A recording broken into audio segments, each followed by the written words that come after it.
Again, I want to keep this as simple as possible because it says they want to create a simple store locator in here where you're given 2 points and it'll tell you, in this case, from where you are, what's the closest store to you. And you go, what are you talking about? What's the closest store?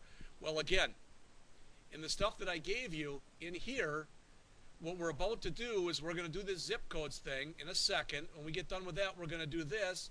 When we get done with that, we're going to do this. Well, look, here's our stores. And again, this is a very simple, convoluted example. Did everybody hear that? Because in other words, notice we have a name of a store, an address of a store, a zip code for a store, and a phone number for a store. Everybody got that? Typically, you'd also have like what? The city and state. But since this is mythical, he's done it this way. He's tried to take what's in here and keep it as simple as possible. You may or may not agree that what he's done is simple. All right? Plus, he's going to use a formula in here. This is how he figures out what's closest to you. And he turns around and says, you know what? I don't have a frigging clue as to how this works. In other words, I don't know sines and cosines and radians, but I know from looking online or getting it from somebody else or whatever, this is a way to do it. Does that all make sense? All right, so we don't have to worry about it. It's just some magic stuff. The key thing we're going to look at the end is what's in here. All right, we're going to do that in just a minute. All right, now, I'd like you to get back to this file. And right now, unless you unhighlighted it, yours probably looks like this. And Mark, if you take a look up on the screen here, okay. Right now, what I should have done, instead of having you type in copy this, I should have had you copy in that. Because that would have copied in the blank line. Then when you did it, you wouldn't have even had to hit enter at the end to make it go through. See what I'm saying? All right. So everybody's cool with this, correct? We're all cool with that. So let's talk about what we're doing next. We're only going to do this part up to line 46. You don't even have to copy the comments if you don't want to, but I'm going to just copy all of it.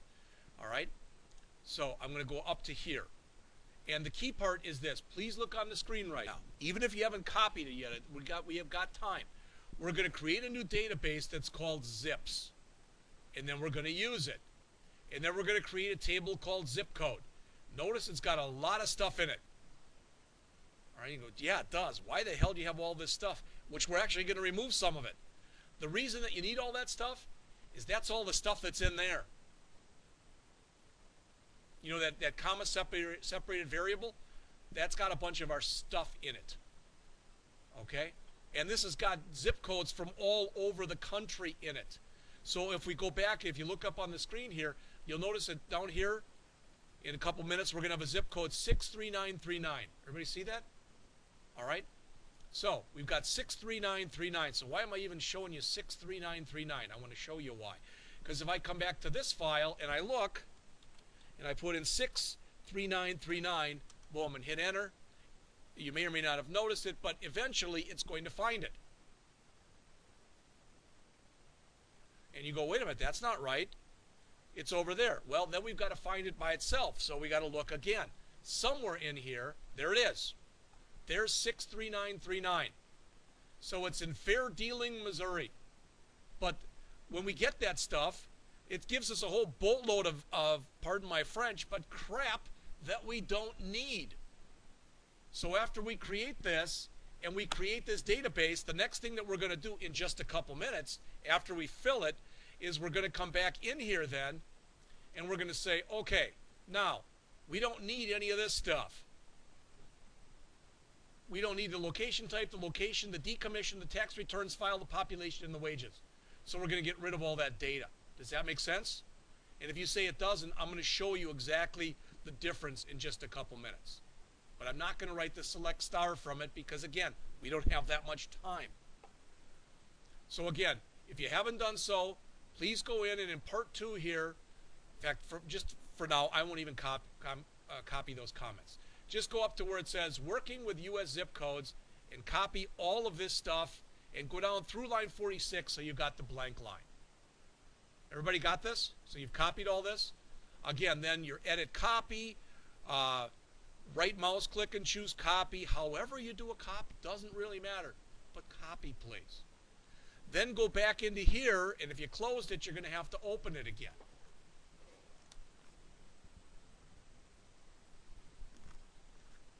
You don't have to CD or use or bring up any database or anything.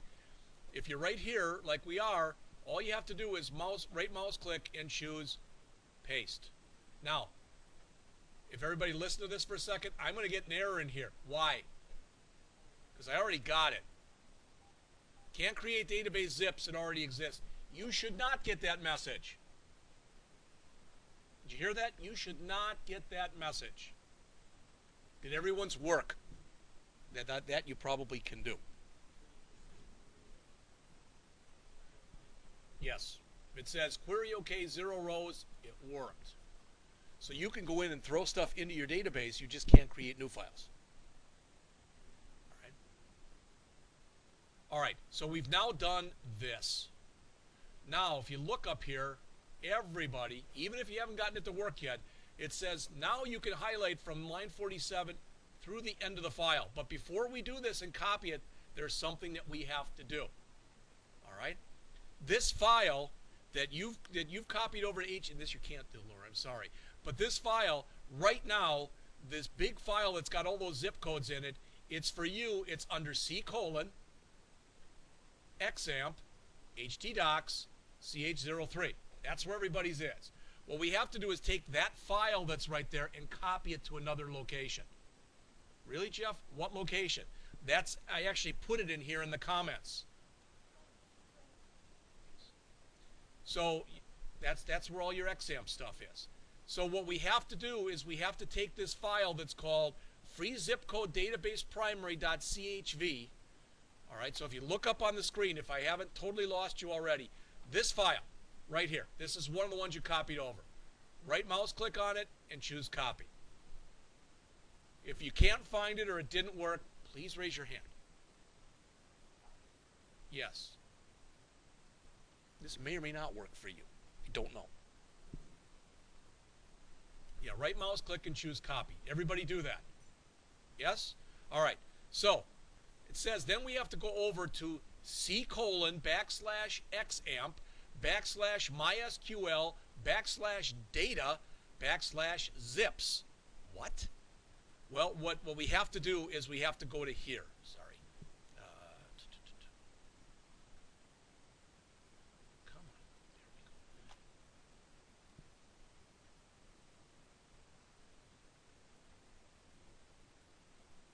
There we go. Is we have to go over to C:\XAMPP /MySQL.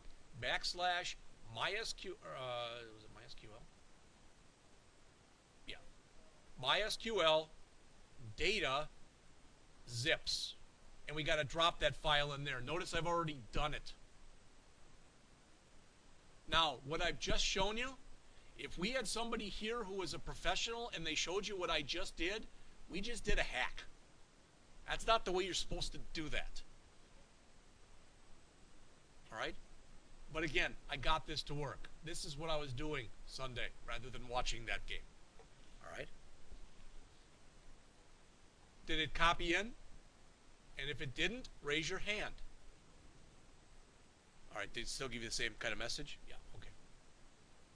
Like I said, hopefully that's just some weird setting or something, and they can fix it. If it has, we'll give you time. We'll do it before next class. Yeah, but even that, I kept mine running all weekend, and it still worked. So I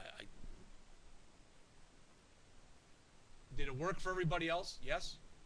All right. Then if you've copied that file over, then what you can do is go back to here. Now, see, this is why. If you look right here, see this? That says we want to use that for our, we want to use that right now for our database. All right, and I want to show you this. If I do this right now, all right, if I do that, then if I just did that, I want you to copy all of it, but if we just did that, all right, then what we're going to have in there, use zips, show tables. All right, we got stores, and you'll have those in just a minute. But if I describe zip codes, right now that's all that's in it. The reason that that's all that's in it is what we did was we pulled out all those other columns. So if we just did this, you don't have to do that, but if we just did this, you'd have all this garbage in there that you don't need. But by putting all this basically into a script, we load it all in, then we remove the columns we don't need, then we update zip codes, and we set basically the latitude and longitude to null because what we're doing is not real on an application server. Then we come in and we create our stores table. All right. Then we go and populate our stores table. Then we go in and we write some canned functions, which is all I want to talk about next in here, based on that stuff. All right. So again, start either on line 47 or on line 56. Copy the rest of it. So highlight all of it. Right mouse click. Choose copy. Go back into here.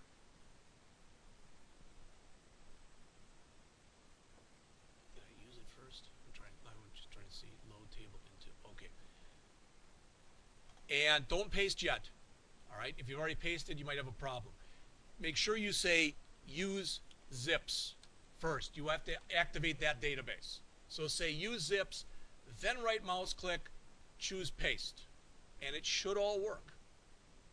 If it doesn't, raise your hand.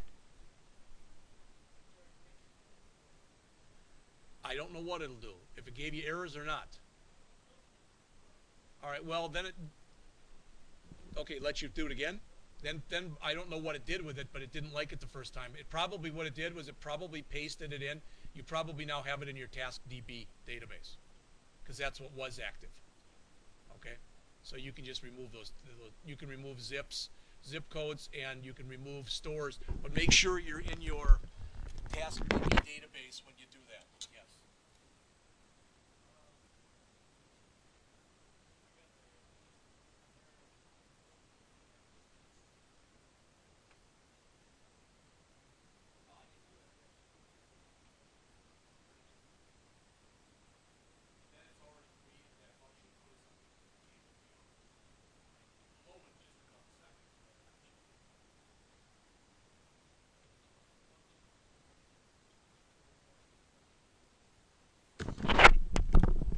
Now, all the stuff that I just showed you, okay, all the stuff that I just showed you, that's creating the zip code database is on 96, 97. They explain how it's created. All right. Then they explain what that load data file is. That was fun because I was Googling stuff to find out why it didn't work. All right. And I found it. It was fine. All right. Then we're going and we're adding in our data. That's our stores table. Oh no, that's part of the zip code table. And then we put in our stores table. We remove all those columns from our zip code.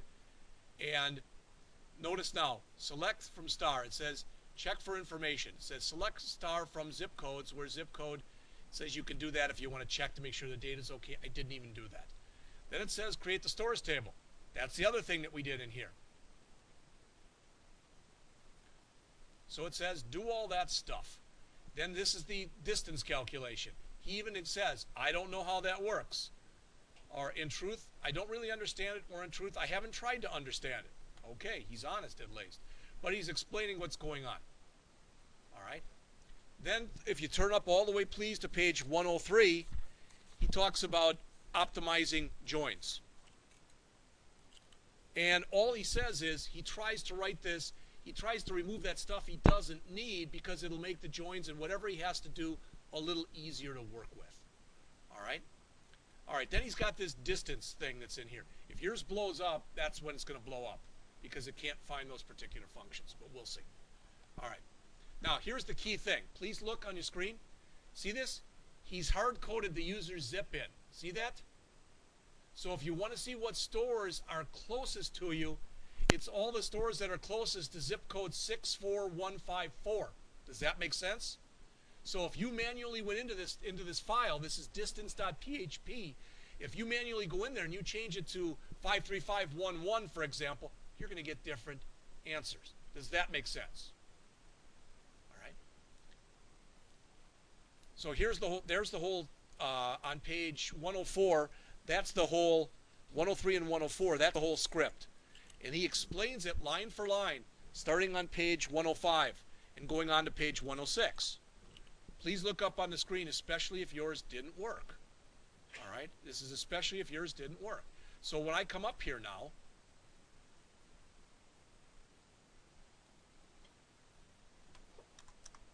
and now I open up distance, it shows me the same output that you see in your book on the bottom of page 107. All right, because I've already made the change. I've already changed the zip code. See that to 011026. But notice if I go back into the distance file, all right, I'm going to open up the file that's called distance, and I changed the zip code back to what he had originally. See how mine's changed already to 01026? I'm going to change it to 64154. That's what it is, yeah. Save it. Then go back. You just saw the run on this. The Store, Vamps R Us, and Smart Shop. If I refresh, now it's got different ones. Does that make sense? Now, normally, he even mentions, rather than hard coding that in, you'd be getting that stuff from a database. He's decided here not to go into that much depth and breadth of coverage. All right? Now, if I go back in one more time, because he does this too, and he puts in an invalid zip code, and you run it, you get an invalid zip code was entered, which is always nice to put in there. Finally, if I run it, and I didn't try this before,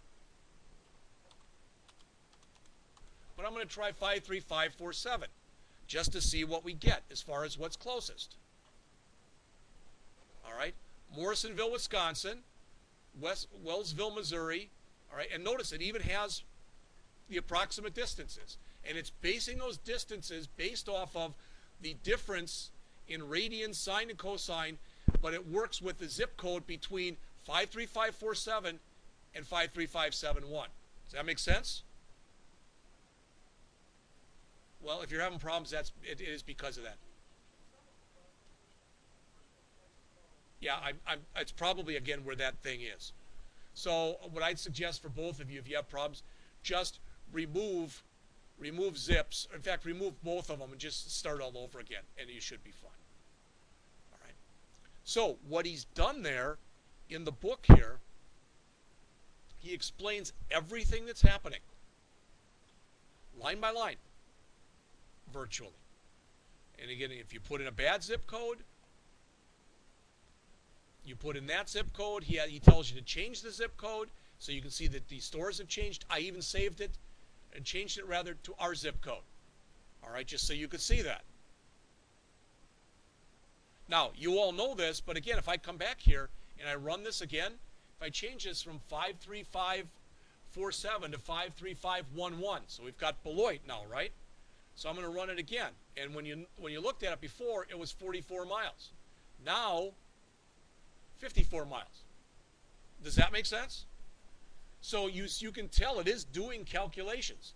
Now, if I want to know the distance between two things, I'm going to try to find the address of the post office in both towns. And I'm going to run like a Google Maps or something on it. But my guess is it would be pretty darn close if I did this.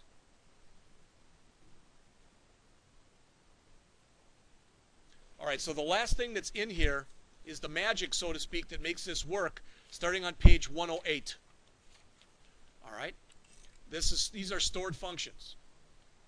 Now, if you look down on the bottom of page 108, I want you to see this. This is some of the stuff that you can do. You're writing code inside of database routines. Did you hear what I said? You're writing code inside of database routines. So when you want to create a variable, you got to say declare, and then the variable name and the variable type. All right? Everything you do is within begin-end blocks. They don't have curly braces in here. They have begin-end blocks. All right? When you go and you want to assign a value, you say set followed by, all right, the variable's name equals a value. All right? And I'm just taking for granted that, okay, that sort of makes some sense. All right? But what I want to do is I want to show you, come on, where are you? I know you're in here someplace.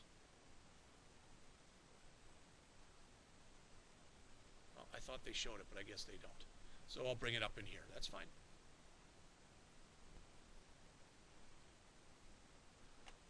What I want to show you, though, is the file that's right.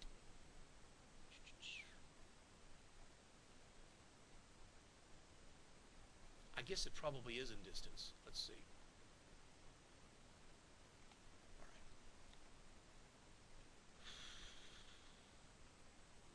All right, so we've got that stuff in there. I thought someplace in here he actually wrote raw code. I'm just checking here.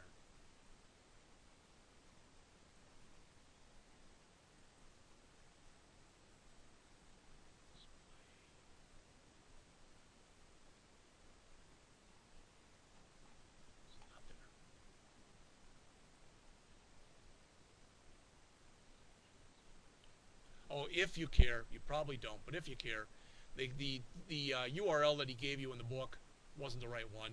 He said if you want to get that database yourself, that's the right that's the right URL for it. You've got it though on your stuff. All right.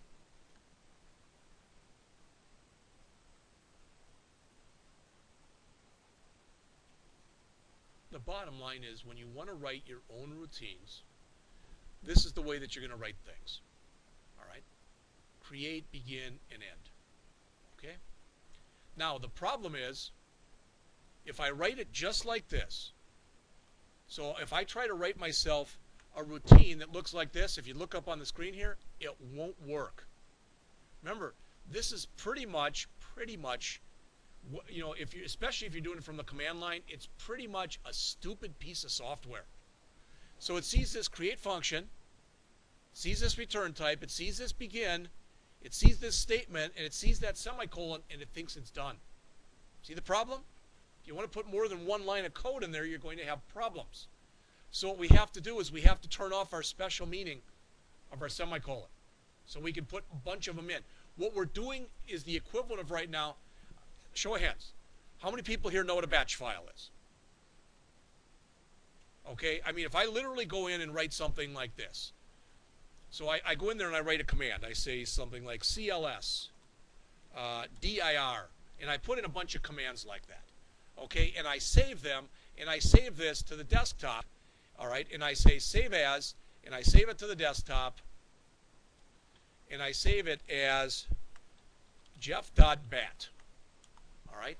Then what should happen is if I run this from a command line, so if I come in from a command line, all right, and I guess I have to go back to my desktop. All right. I'll tell you what. Let me resave it, and I'll save it to the H drive.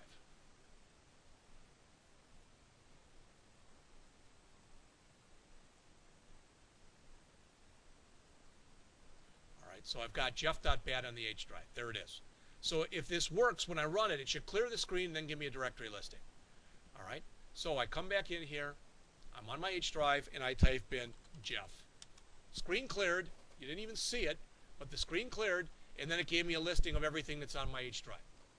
So in other words, it allowed me to combine a bunch of commands into the same file. And what I'm telling you is I want to do the same thing in here. But I can't because the software is dumb, and it thinks when it sees the semicolon that it's finished.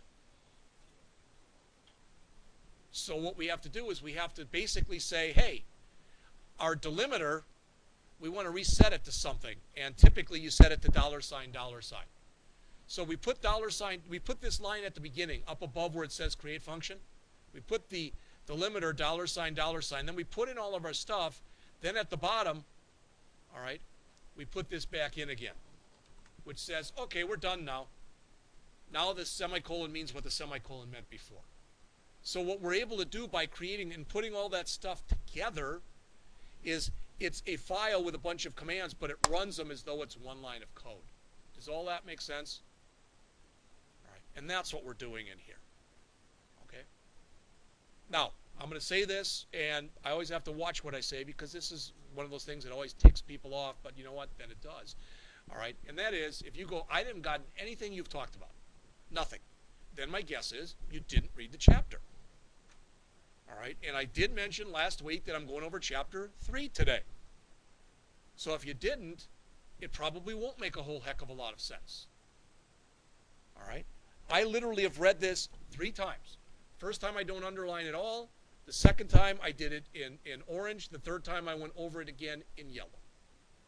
All right. So I've read it 3 times. It should make a lot more sense to you if you do go through and read the chapter. All right.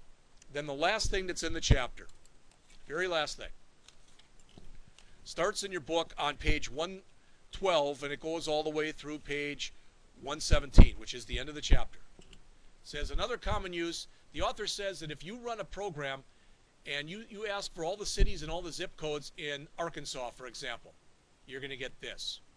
So it's got the city and the zip, the city and the zip, the city and the zip. All right? So, and if you say, I don't understand, well, then look at this. All right? You already know that you've got this file called zips, right? Okay? And I'm not going to do a select star on it, but I'm going to describe zips. Database change. Describe. I'm sorry. Show tables. And I think it's zip codes, right? Okay, so if I describe zip underscore codes, okay? That's what's in there right now. This is the one, if I say select star from here, it's going to run and run and run and run and run and run and run. Does that make sense? Okay? So believe me, what I'm going to do is going to work, and it won't be nearly that bad. But I'm going to say this. Select, well, I could say select, all right, city, comma, state, comma, zip code from zip codes where state equals WI. So in English, what did I just ask for? Wisconsin, if I put it in correctly. Notice there's 1,000 just from Wisconsin in there.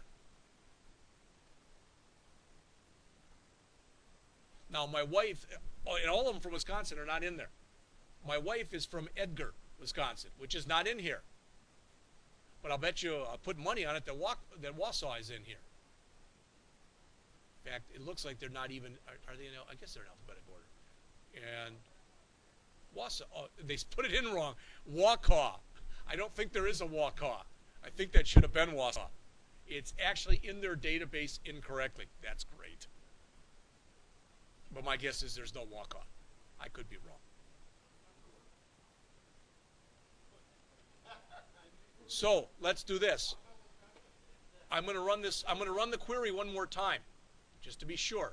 I'm going to run the query. So I'm going to say select this from here. All right, where this, and now I'm going to say order by city. All right. Now it's in order. Now when I go up, there are 3 of them for Wausau. Yeah, well, there should be. All right, now when I look up here,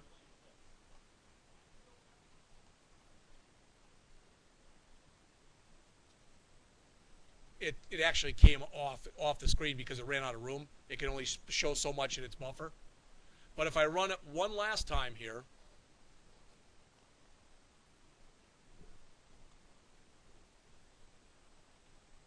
so select it from there, where that, or where city equal Wisconsin. But now I'm going to say state equals Wisconsin and city equal Milwaukee. Order by, now I can order it by zip code. I'll do it in descending order. Notice there's 42 in Milwaukee. You said they weren't in there. No, it's what happened was it was ordering them by zip code. So they were all over the place. They weren't in any kind of alphabetical order. Notice there's a bunch of them in there just for Milwaukee. And there's my parents from when I was a kid. Right there.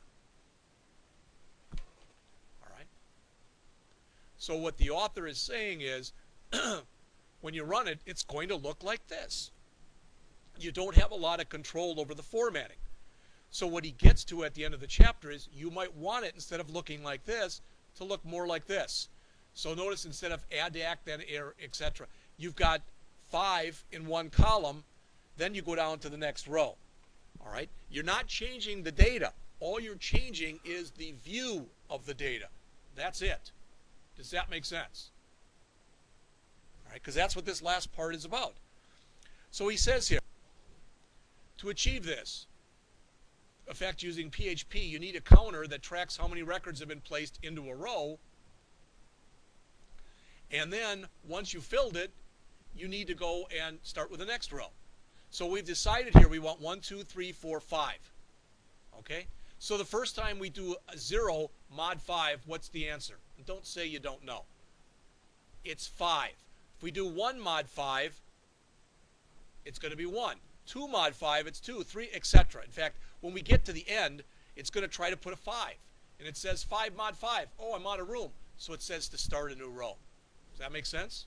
So this hack, so to speak, that he puts in here says instead of displaying it like this, we want to display 5 in each row. Again, we're not changing the data, we're changing the display of the data. And that's it. All right. So he comes through here and he does all of his stuff, and then he's got his display. And what he does is he comes in here and the magic is happening right in here. All right. Do we need to start a new row? In other words, when you do when you go and you make your check, is it equal to 0? If it is, start a new row. All right. So all he's doing is he's trying to be a little bit more professional in his output. It worked fine without it, but when you run this, and this is display.php, you can all do this. Well, almost all of you can do this, but if you look up on the screen here, you can do it, but you don't have to, just so you see it. If I run this again, but now instead of running distance, I run display, notice the difference. See how we've got 5 per row? And that's all he's done.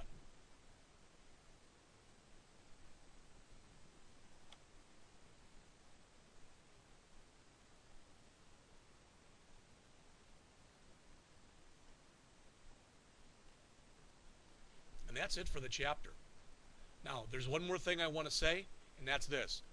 What we're going to be doing, this is not a particularly long chapter. It's, I don't know, about 20-some pages, closer to 30 pages. All right, but there's pictures and all sorts of other stuff in here. I'm not going to spend a lot of time on OOP theory because, again, we've done this before. This is a class. This is an object.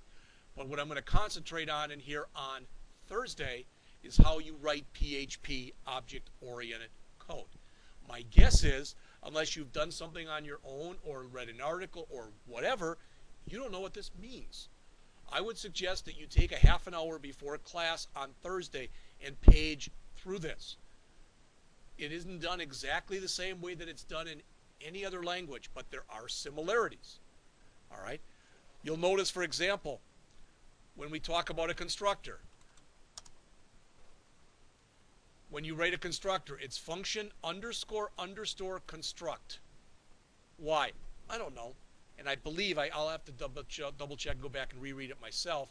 I believe that with constructors, they may, I'm not sure if they can or cannot be overloaded in PHP.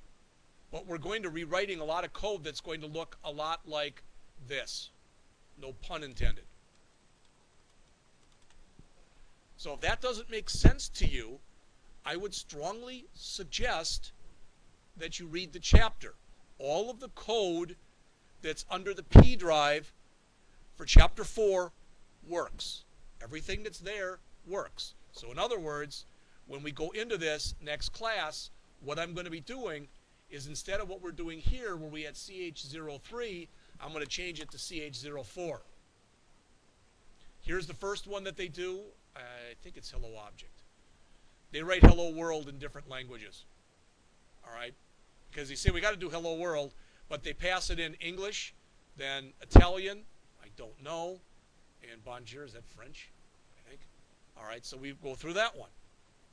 Then he's got some other stuff in here where he works with rectangle. I don't know why. He does a demo, so he shows you how stuff is called, and then he does a thing with rectangles. That's not a square. Oh yeah, it's 35. I manually changed that one, so that one will be a square. And I think that one's not. So we'll look at all this stuff on Thursday. So again, if you get the chance, please, please. All right, so unless you want that deer in the headlights look, because if not, it's probably not going to make a lot of sense if you don't read it. I'm not saying you read it and you have to comprehend all of it, but at least you've seen it.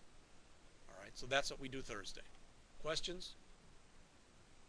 All right.